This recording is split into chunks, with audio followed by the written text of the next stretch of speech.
Jangan lupa like, komen, dan subscribe channel YouTube TVRI Bengkulu dan nyalakan lonceng notifikasinya.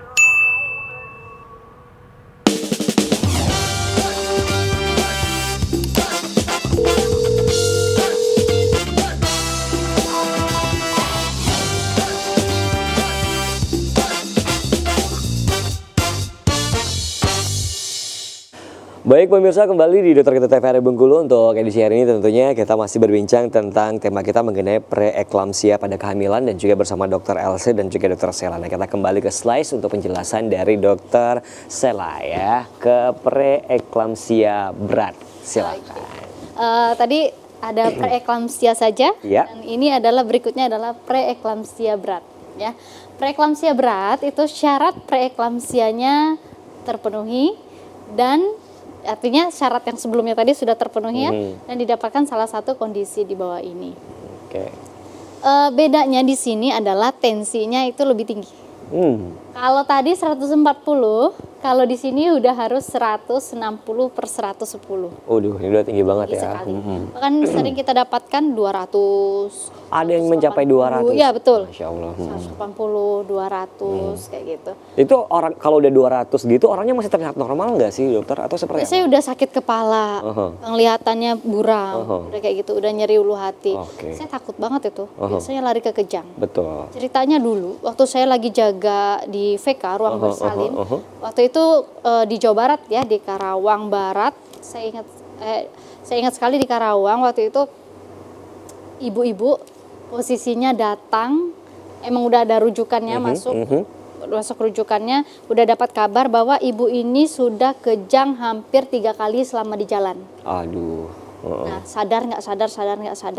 Pada saat tiba, ibu itu lagi kejang, posisi bayinya sudah di jalan lahir. Kepala bayinya tuh udah nongol, kelihatan. udah kelihatan. Suaminya udah cemas. Kemudian pada saat di sana, ya namanya orang habis kejang ya, habis itu kan nggak sadar. Sedangkan bayinya udah kejepit, udah asfiksia kayak gitu. Kita nggak mungkin lagi melarikan dia ke ruang operasi. Akhirnya kita episiotomi, maksudnya kita buka jalan lahirnya, kemudian kita tarik bayinya.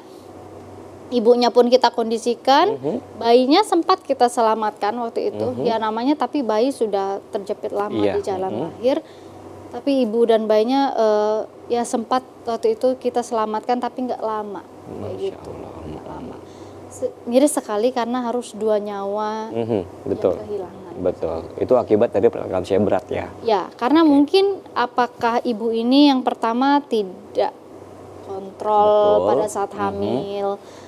Jadi nggak tahu tensinya berapa, nggak tahu kalau dia itu preeklamsia, tidak ada yang mengedukasi untuk melahirkan di rumah sakit seperti itu, dan jauh aksesnya dari kota, dan ditambah usia usia ibunya ini di bawah 20 tahun. Oke, di bawah 20 tahun. Oke, berarti usia juga mempengaruhi. Ya, nanti di faktor resiko kelihatan nanti. Oke, baik. Ada usia yang mempengaruhi. Oke, baik. Silakan lanjutkan. Oke.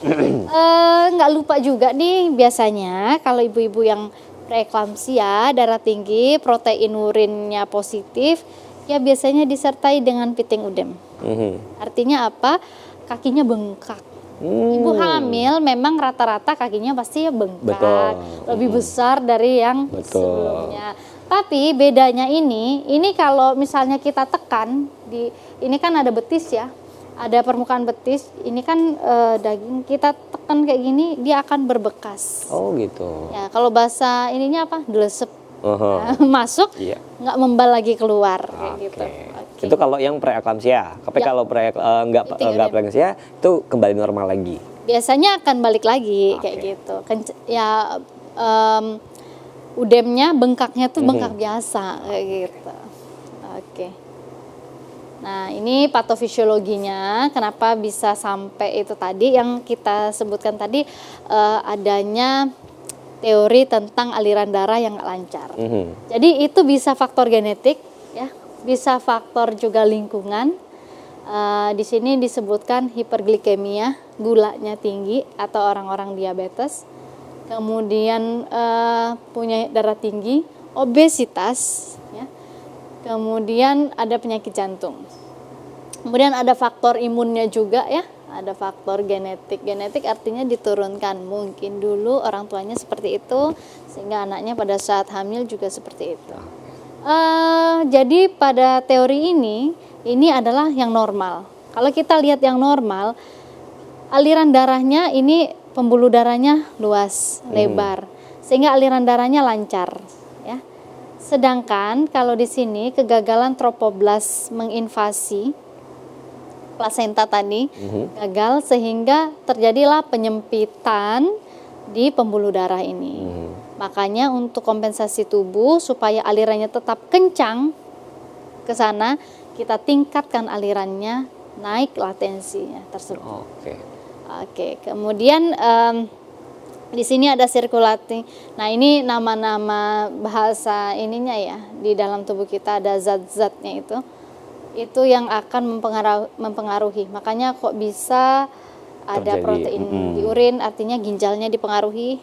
Kemudian ada hatinya tadi, peningkatan fungsi hati, artinya gangguan juga pada hatinya. Kemudian sakit kepala, kemudian juga darah tinggi. Nah, siapa saja yang beresiko terkena preeklamsia? Yang pertama adalah kehamilan pertama, kemudian memiliki sejarah preeklamsi di keluarganya. Jadi misalnya ibunya dulu hamil preeklamsi, berarti bisa jadi. Ini faktor resiko ya, karena penyebab pastinya tadi kan belum diketahui ya. Belum diketahui. Kalau kita ambil patofisiologinya tadi ceritanya ya karena yang kelainan invasi pembuluh darah. Tapi kira-kira siapa saja yang beresiko ya ini. Yang kehamilan pertama, memiliki sejarah preeklamsi di keluarganya, memiliki banyak anak. Nah, multipara, biasanya hamil anak kelima, ke-6, ke-7, masih ada kok sampai sekarang.